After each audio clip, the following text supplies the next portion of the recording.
我是小拉米啊，我妈小拉米啊，我们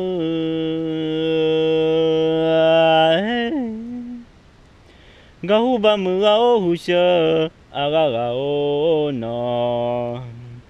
ngập bờ mà mò con khuê miếng là nhà nó phiêu mưa mi lo nó thế lệ mà gà thì khè khó là mi à lệ ô mưa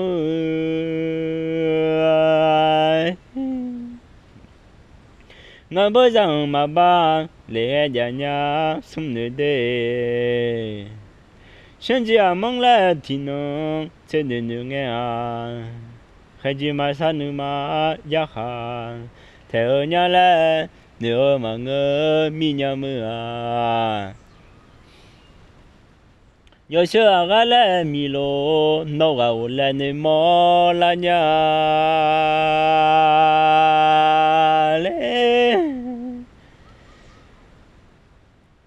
thì nó mà mò cho lẽ chỉ phiêu gà mò lu nghe à yo sơ gà là mi lo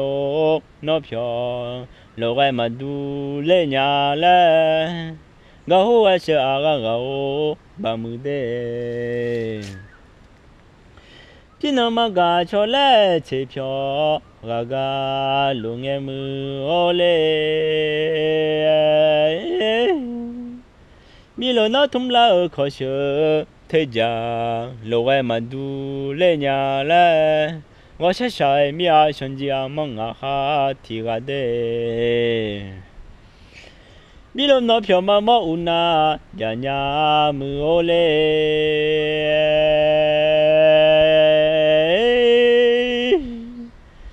mi lo nó thế lẽ mà gà u có gió la mi à la gấu hoa sữa gà gấu ba mươi nó mi lo nó phiêu mà mò una nhà nghe mưa mi lo nó thế mà gà u có gió nghe à phụ ta chết đi cái họ chết xì họ xuống nhà nhà là ông mua áp hành nhau là khu nằm xuống mưa ô lê cứ khá hú lê nhau là đủ bữa nằm xuống là lo mía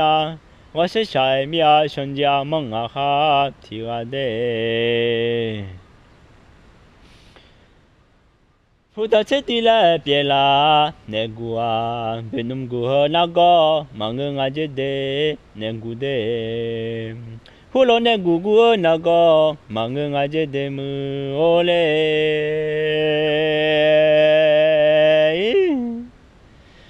mong áp hành nhau là khu nè à cứ khá hu nhau là đủ bữa nè à mong na ở na go lo mà ngơ ngà chết đê ngà gà mi lo nó phiêu gà mò lo num u na lo mưa ô lê